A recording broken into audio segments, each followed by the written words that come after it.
Hello दोस्तों, आप लोगों के सामने आज फिर एक वीडियो लेकर आए हैं। और अभी हम लोग permanent magnet motor, variable latest motor, अब हम आज पढ़ेंगे हाइब्रिड मोटर। अगर मेरी आपको वीडियो अच्छी लग रही हो, पढ़ाने का तरीका अच्छा लग रहा हो तो लाइक और सब्सक्राइब करें, अपने दोस्तों के साथ शेयर कीजिए। तो आइए हम लोग देखते हैं hybrid motor. Hybrid stepper motor.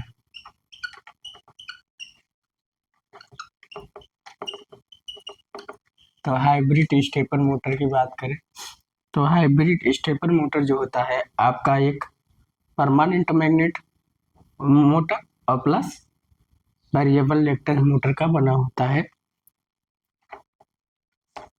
तो हाइब्रिड मोटर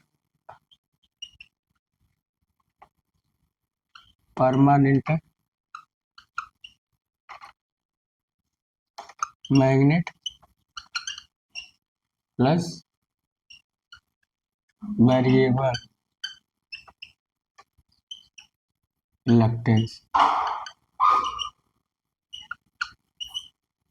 रिएक्टेंस दोनों का कॉम्बिनेशन होता है हाइब्रिड स्टेपर मोटर। अब बात किया जाए हाइब्रिड स्टेपर मोटर की, तो देखो हम बताते हैं। जो मान लीजिए आपका ये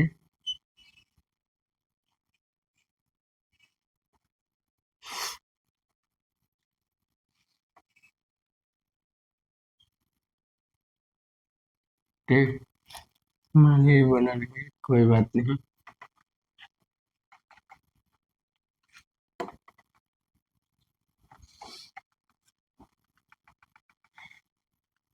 ठीक है, मान लीजिए आपका मोटर बना है।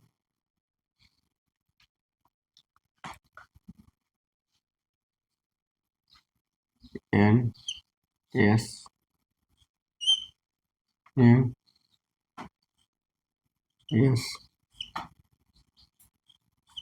M S. अब मान लीजिए आपका स्टेटर बना है। स्टेटर को पहले बना लीजिए। तो ठीक,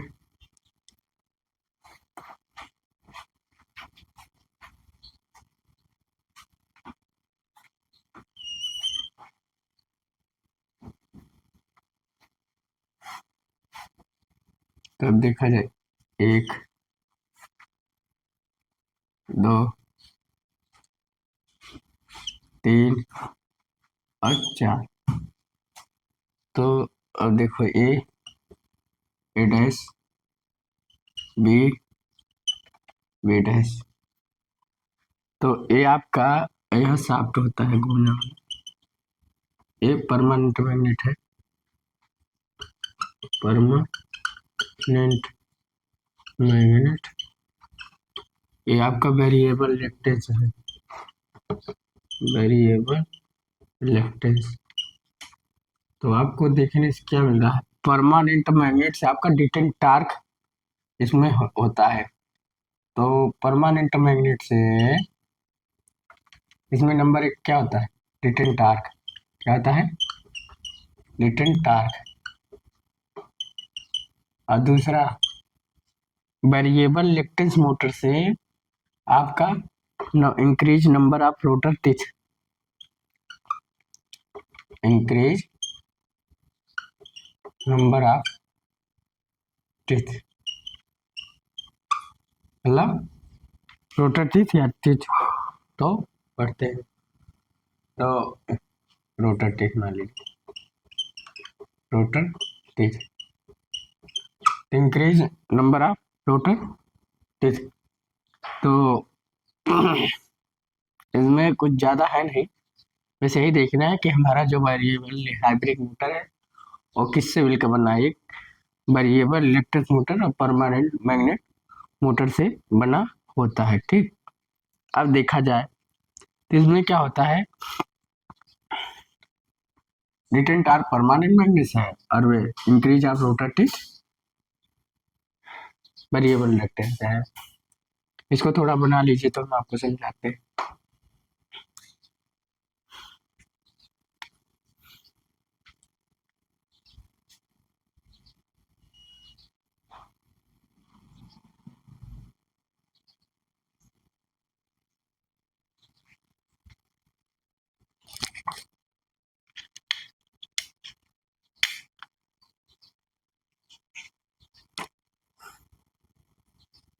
तो समझ में आ रहा होगा।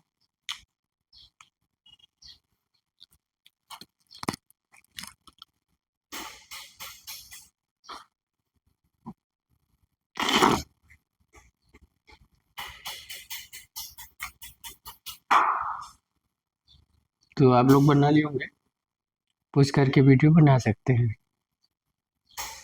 तो इसमें क्या है देखो मैं बताता हूँ।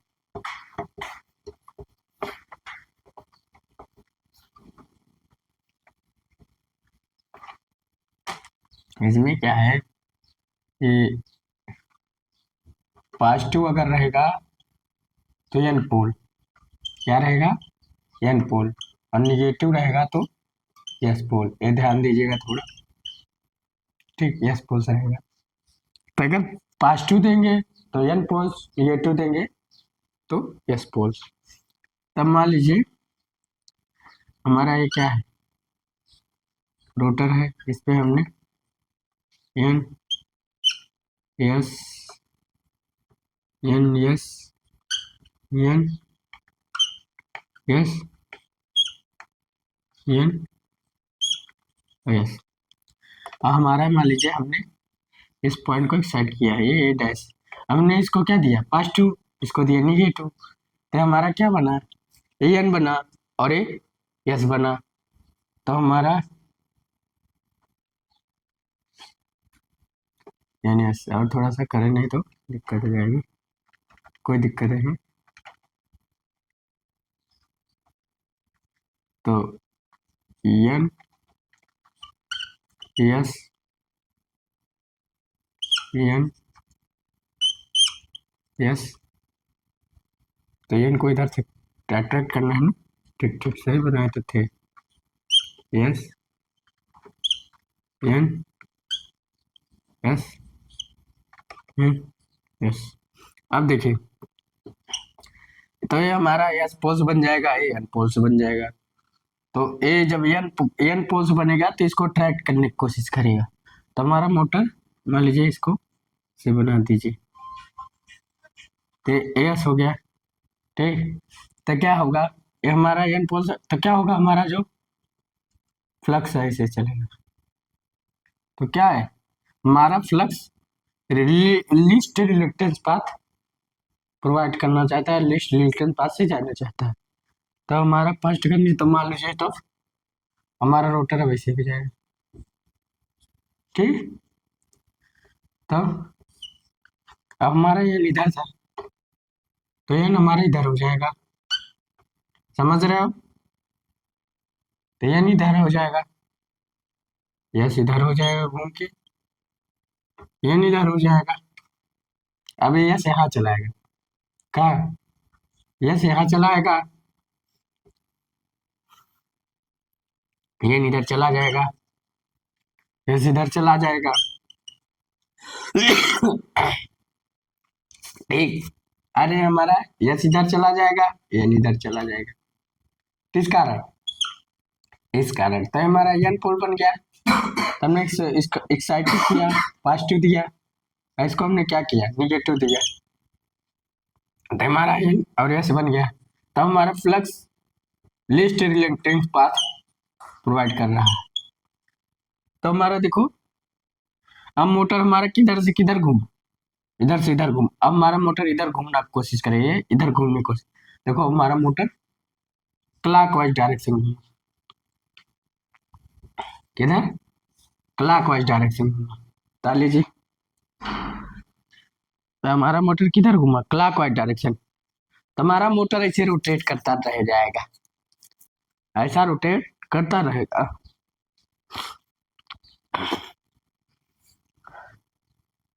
ठीक, तो आप इसे निगेटिव पॉजिटिव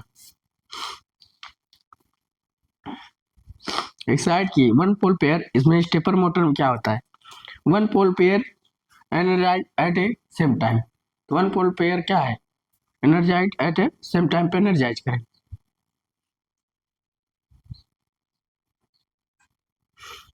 अब आगे चलते हैं।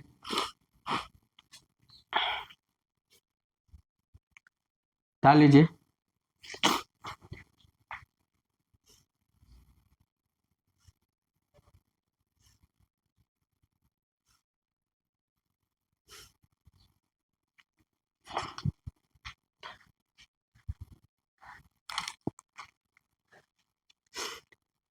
ऐसे अब बारी बारी करके इसका चार आएगा। चलो बता लिए होंगे। अब आपका एक कंडीशन है, अब यहाँ आपका यस पुल्स है, ठीक। मान लीजिए अभी क्या है, इसको मिटा देते हैं। अब हमने यहाँ क्या किया, ये बी था और ये बी डैश, क्या था, बी डैश। तो बात किया जाए तो हमारा क्या है, इसको हम पास टू देंगे, इसको हम निगेटिव देंगे, तो क्या होगा, ये हमारा यस पोल्स एन पोल बन जाएगा, यस पोल्स बन जाएगा। तब एन बनेगा तो एस को ट्रैक्ट करेगा, और यस बनेगा तो एन को ट्रैक्ट करेगा। समझ रहे हो।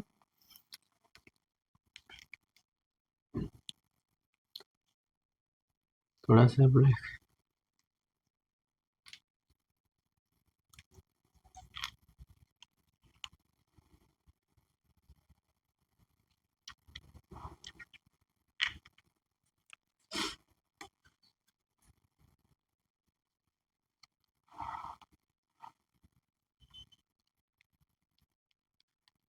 तो हम लोग चलते हैं, देखते हैं।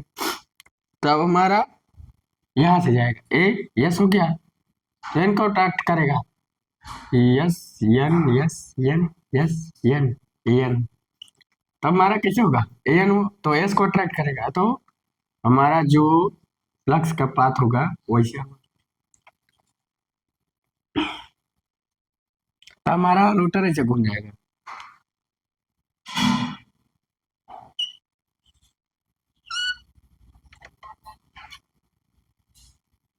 तो क्या होगा,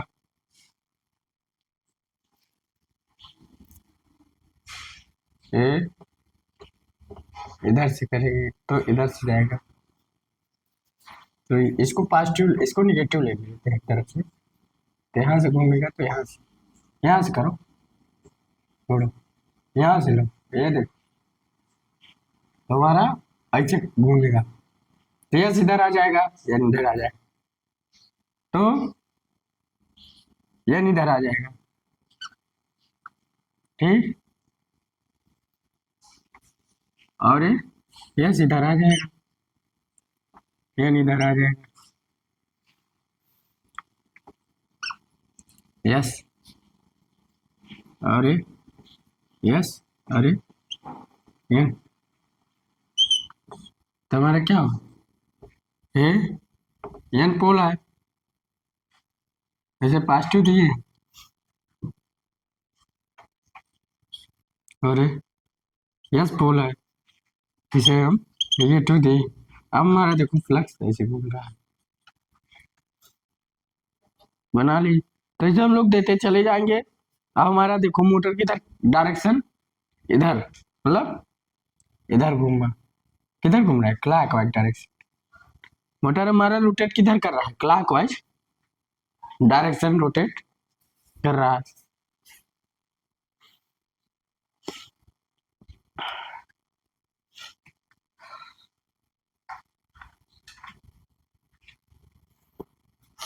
तो लीजिए हम आगे चलते हैं।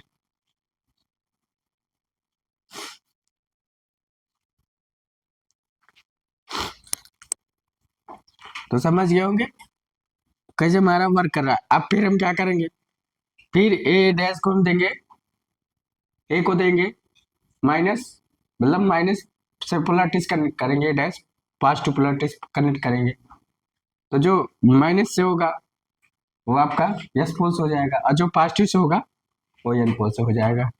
तो इसको आप लोग उतार लियोगे। अब इसका हम टेबल डायग्राम बनाते हैं। ठीक, क्या बनाते हैं? Table diagram. टेबल,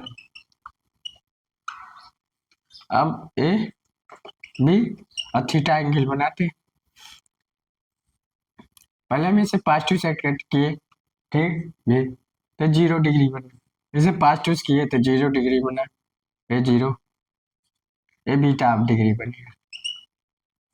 अब हम इसे निगेटिव किए, इसको एक्साइटेड किए, इसको नहीं किए, पॉजिटिव मतलब इसको एक्साइटेड किए, तो इसका एन पोल्स बना, अब इसका एस पोल्स बनेगा 2 बीटा, तो इसको निगेटिव किए 3 बीटा, ऐसे बनता चला जाएगा।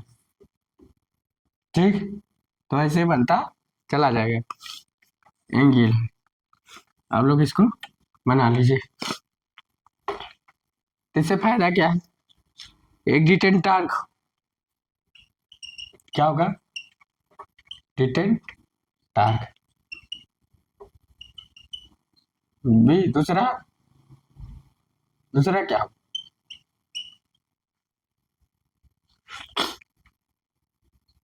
स्मॉलर स्टेप एंगल होगा। भाई वेरिएबल रिएक्टेंस से स्मॉलर स्टेप एंगल होता है ना, तो स्मॉलर स्टेप एंगल। तीसरा high stepping rate, high stepping rate. तो आपका हाइब्रिड मोटर खत्म हो गया है। लगभग आपका जो स्टेपर मोटर में जो आते थे लगभग सब खत्म हो गया। अब इसमें थोड़ा सा टार्क बचा है। स्टेपर मोटर का टार्क वही बताना है आपको, थोड़ा ताल लीजिए आप लोग जल्दी से।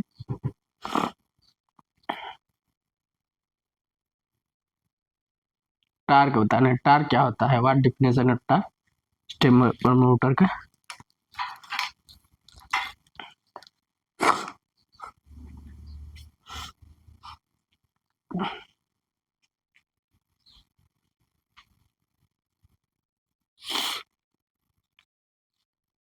टेबल तो उतारे लियो हम लोग।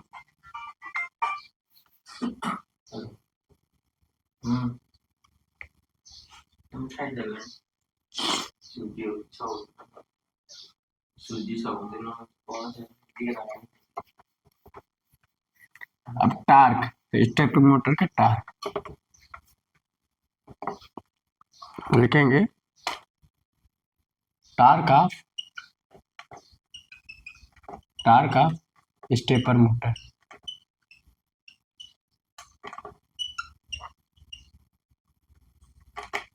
तो स्टेपर मोटर टार्क की बात करें, पहला होता है पुलिंग टार्क। पुलिंग टार्क का मतलब क्या होता है, देखो हम बताते हैं।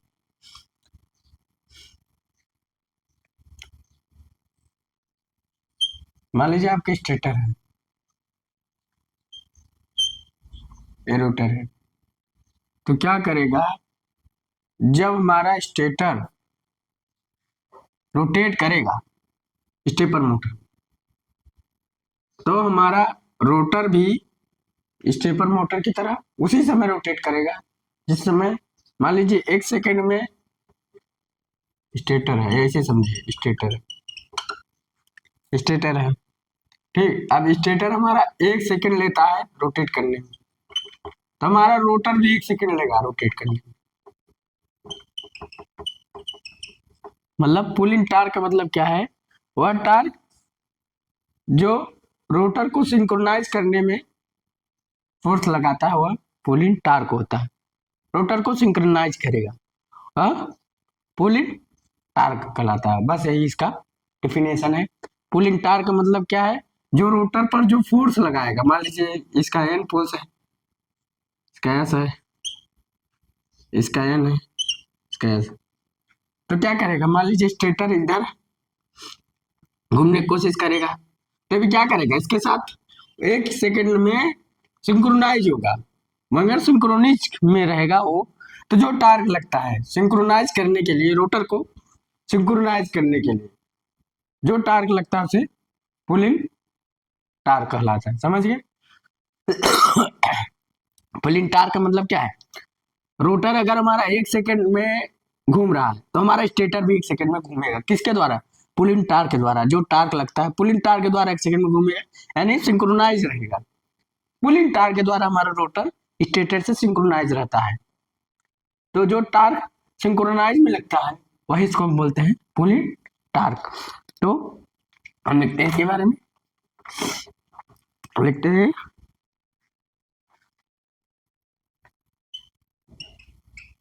रोटर, शार्ट फॉर्म लिखते हैं rotor synchronized in stator, rotor synchronized with stator.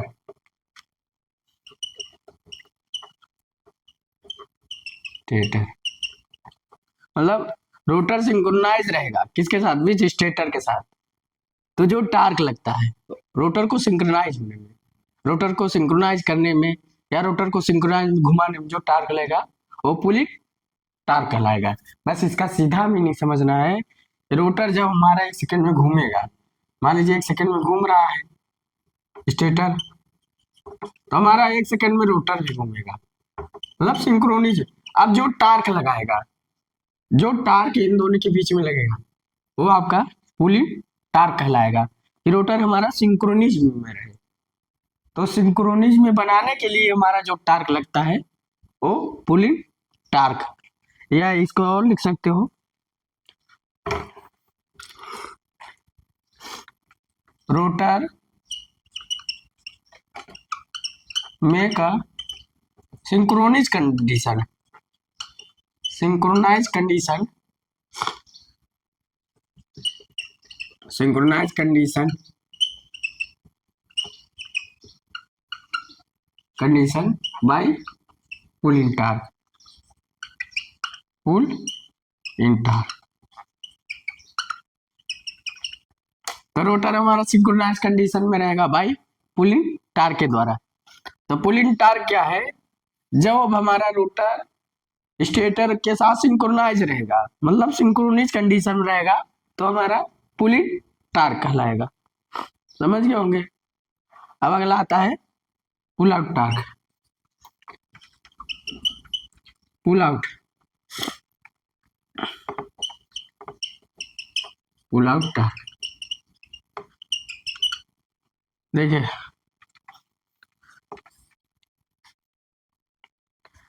Pull out torque का मतलब क्या है, जैसे आप लोग पढ़े होंगे मैक्सिमम टार्क या ब्रेक डाउन टार्क, तो वैसे आपका पुल आउट टार्क होता है same P out, same pull out torque, maximum torque, breakdown torque एक इक्वल होता है। दोनों torque equal, maximum torque, breakdown torque और पुल आउट टार्क लगभग इक्वल होते हैं। मतलब पुल आउट टार्क क्या है, मोटर को वह मैक्सिमम टार्क जिससे हमारा रोटर, मतलब वह मैक्सिमम टार्क जिससे हमारा मोटर क्या होता है, विदाउट सिंक्रोनिज्म, मतलब सिंक्रोनिज फेल नहीं होता, सिंक्रोनस की कंडीशन में रहता है, जिससे हमारा मोटर सिंक्रोनिज से फेल नहीं होता है, तो वह मैक्सिमम टार्क, तो हमारा पुल आउट टार्क कहलाता है।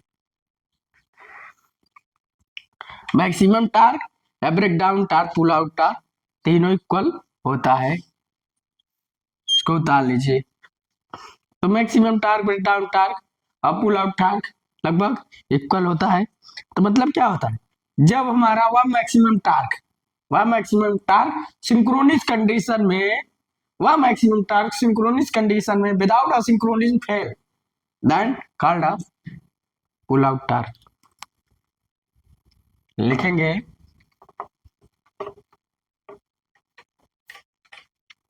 when when maximum torque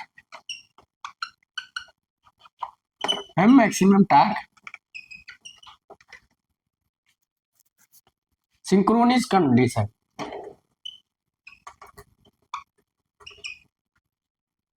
nice condition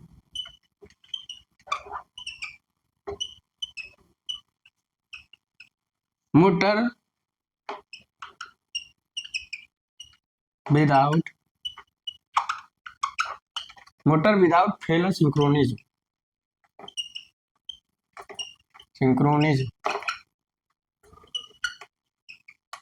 nice synchronism when maximum torque synchronous condition motor without failure synchronize it is called मतलब बिना सिंक्रोनिज कंडीशन फेल हुए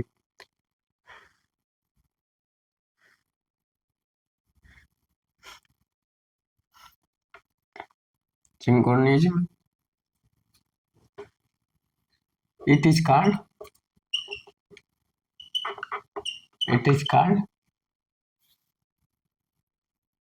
पुल आउट टार्क क्या कहोगे पुल आउट टार्क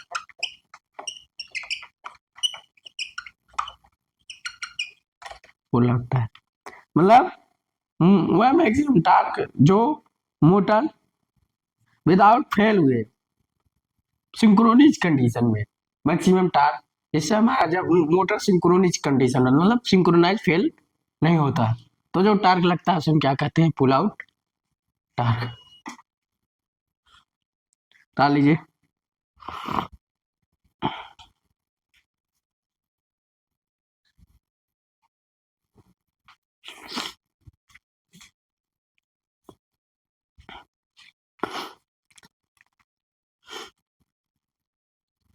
डाल लीजिए आप लोग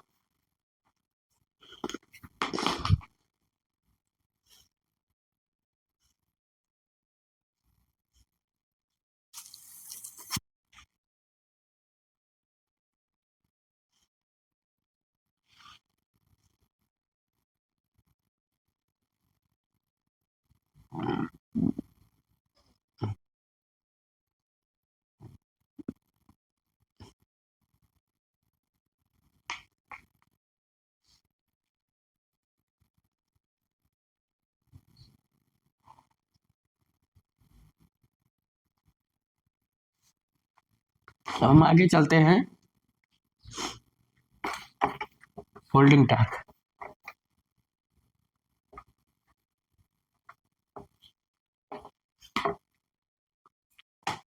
क्या चलते हैं holding torque holding torque holding torque का मतलब क्या है मान लीजिए हमारा क्या रोटर है ये ना ऐसे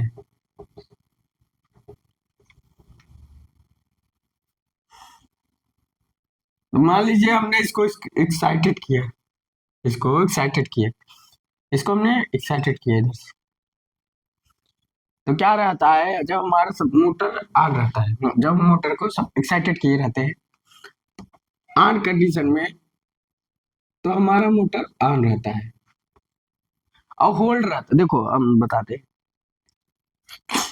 इसको ऐसे समझिए मान लीजिए हमारा मोटर इधर था एन था ठीक यस था एन था यस था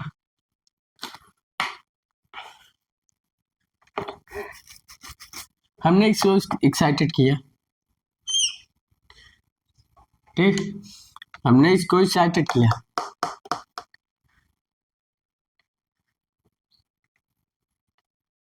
ए मान लो ए डैश या यस यस फुल्स मान लो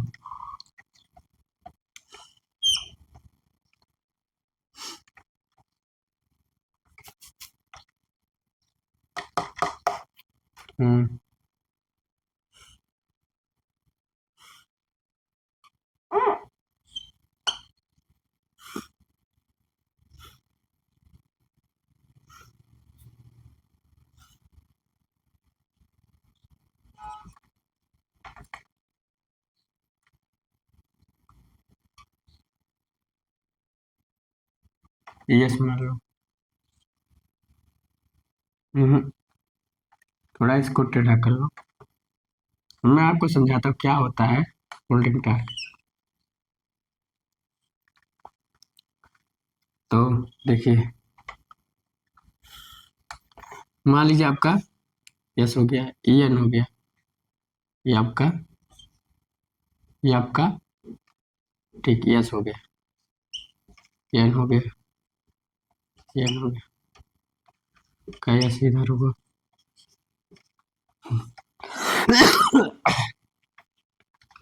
देखिए मैं आपको समझाना क्या चाहता हूँ। हमने इसको सप्लाई दिया, ये टू फास्ट। अब क्या कर रहा है हमारा जो फ्लक्स होता है, एन यस को करेगा और ये एन को करेगा हमारा। तो रोटर कहाँ पहुंचेगा, एन इधर पहुंचेगा, यस इधर पहुंचेगा, ठीक। और हम सबको कोई दिक्कत नहीं, यस। तो हमारा क्या करेगा, अभी भी क्या है, सप्लाई से यस है, एन है, कनेक्ट है, क्या है, कनेक्ट है।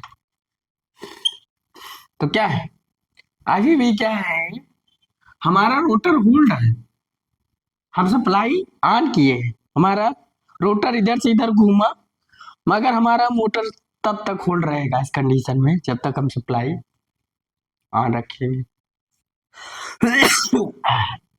जब तक हम सप्लाई क्या करेंगे, ऑन रखेंगे। तो सप्लाई की ऑन कंडीशन में, सप्लाई की ऑन कंडीशन में मोटर को होल्ड की या रोटर को होल्ड की लगने में जो टार्क लगता है वो होल्डिंग टार्क कहलाता है।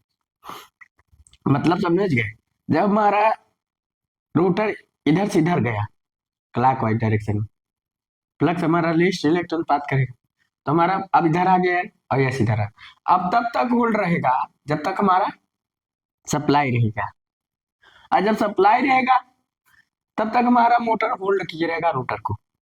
तो इस कंडीशन में, होल्ड कंडीशन में जो टार्क लगता है वो हमारा होल्डिंग टार्क कहलाता है।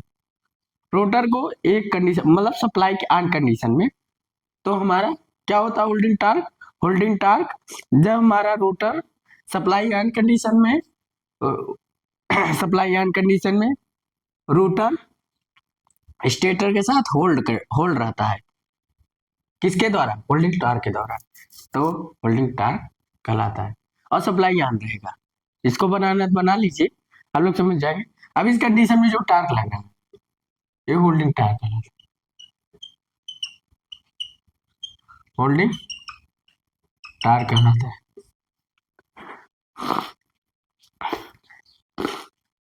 सप्लाई ऑन कंडीशन,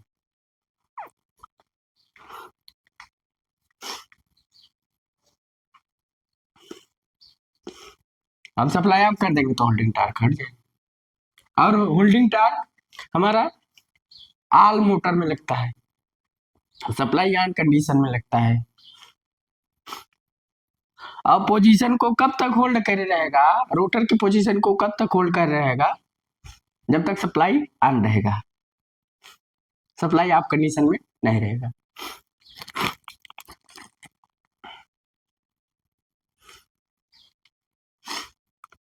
तो इसको ताली होंगे, तब थोड़ा लिखते हैं इसके बारे में। पोजीशन को होल्ड किए है भाई रोटर को, सप्लाई ऑन कंडीशन में लिखेंगे, supply on condition,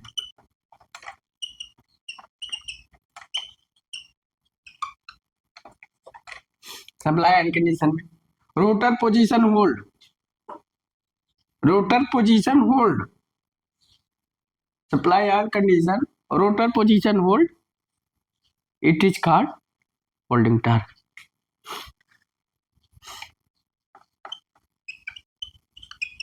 rotor position hold, hold with stator, stator rotor की पोजीशन को होल्ड किए रहता है अभी साथ में स्टेटर के, it is called holding torque. Called holding torque. और होल्डिंग टार्क देखा जाए आल मोटर में लगता है, आल मोटर। होल्डिंग टार्क किसी भी मोटर में लग सकता है, सप्लाई एंड कंडीशन। तीसरा, चौथा, position hold in supply and condition.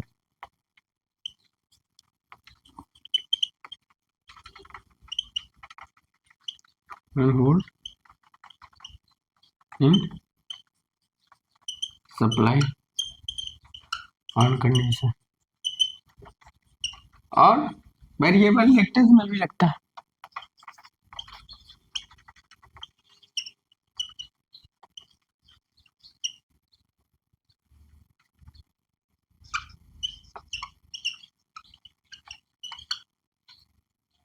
तो सारा हमने लिख दिया कि होल्डिंग टार्क क्या होता है।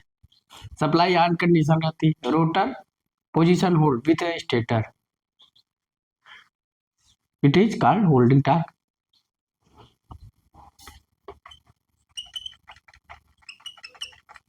ठीक, all motor some more all motor applied, सारे मोटर में अप्लाई होता है।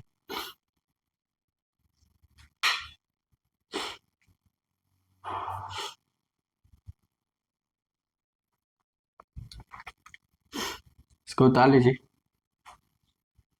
अब लास्ट टार्क आएगा, वो कौन सा टार्क रहेगा? Detain torque.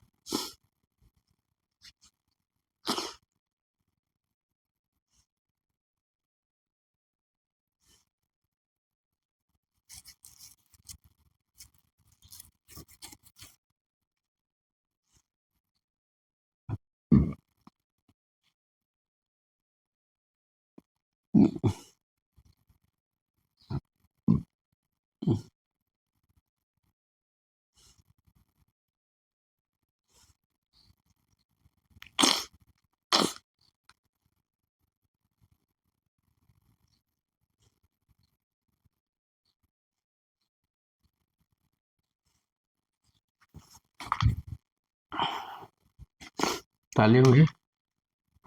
अब आता है डिटेन टार्क।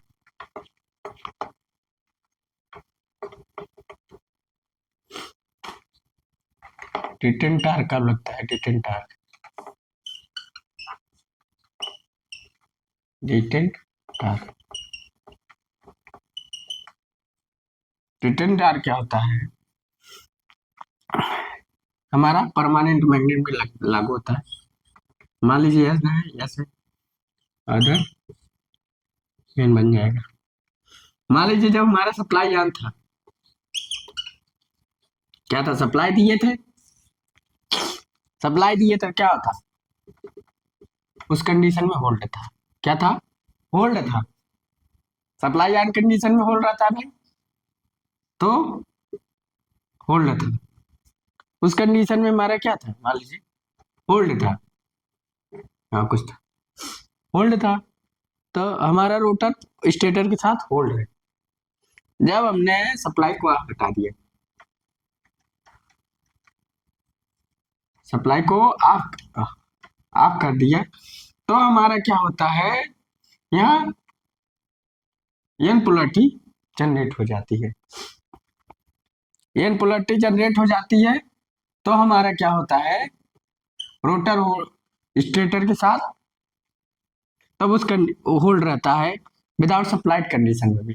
तो क्योंकि हमारा जो यस पोलरिटी है, अपोजिट एन पोलरिटी है जनरेट हो जाती है, जिसके कारण हमारा रोटर स्टेटर के साथ होल्ड रहता है। और इस कंडीशन में जो टार्क लगता है उसे बोलते हैं डिटेन टार्क। डिटेन टार्क हमारा परमानेंट मैग्नेट रोटर में लागू होता है।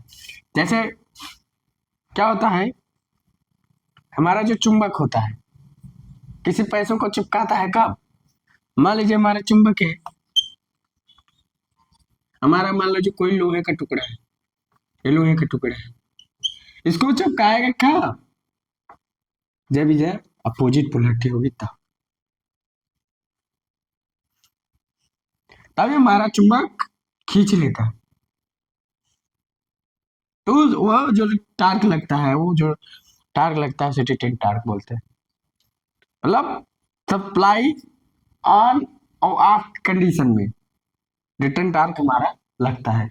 जब ऑन रहता है तो होल्डिंग टार्क लग जाएगा, जब ऑफ हो गया तो रिटर्न टार्क लग गया।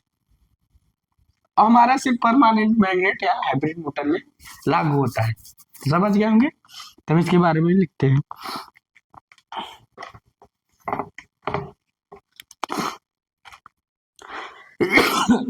रिटर्न टार्क क्या है? Supply on and off condition.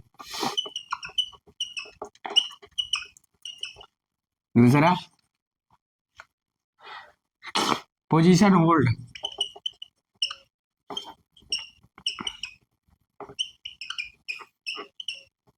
Supply on off condition.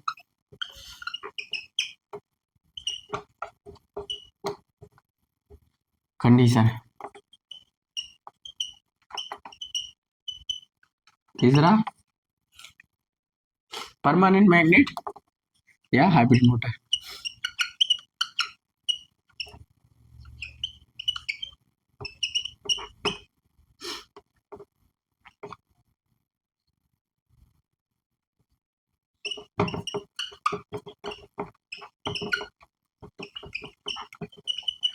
Position को कब होल्ड किया जाता है? सप्लाई ऑन ऑफ रहता है, सप्लाई ऑन ऑफ कंडीशन में लागू होता है उल्टा। परमानेंट मैग्नेट या हाइब्रिड मोटर में लागू होता है डिटेन टार्क। और इसके बारे में कुछ लिखाना ज्यादा है नहीं। और देखा जाए, इसको लिख लीजिए, तो देखा जाए जो हमारा होल्डिंग टार्क होता है, होल्डिंग टार्क वो क्या होता है? Detent torque, detent torque plus excitation torque, tension, इन दोनों मिलाकर होल्डिंग टार्क हो गया।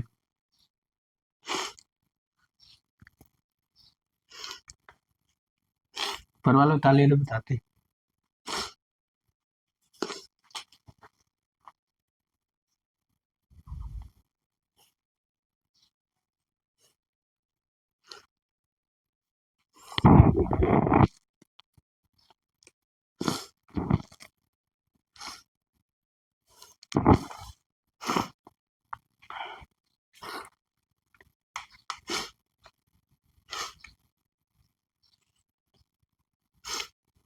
ताले में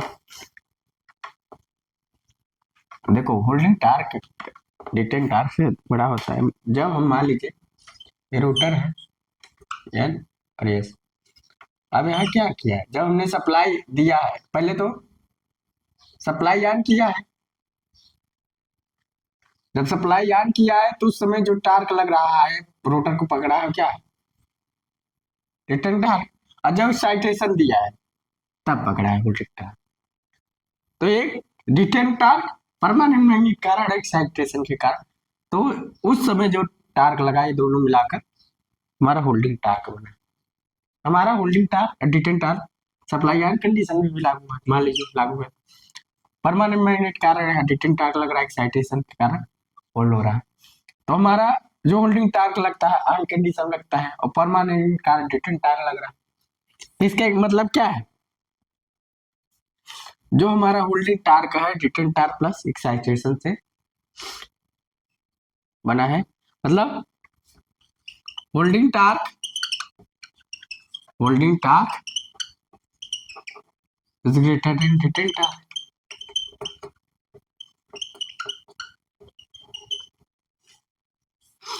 ये याद रखिएगा, क्वेश्चन में पूछ लेता है। तो आज का वीडियो आपको अच्छा लग रहा हो तो लाइक और सब्सक्राइब करिएगा। हमने आज पूरा स्टेपर मोटर का कहानी खत्म कर दी है। अब चलेगा two phase AC servo motor, जो आपके लिए बहुत टू फेज वाला बहुत कम लोग पढ़ते हैं, हम टू फेज पढ़ाएंगे। So thanks.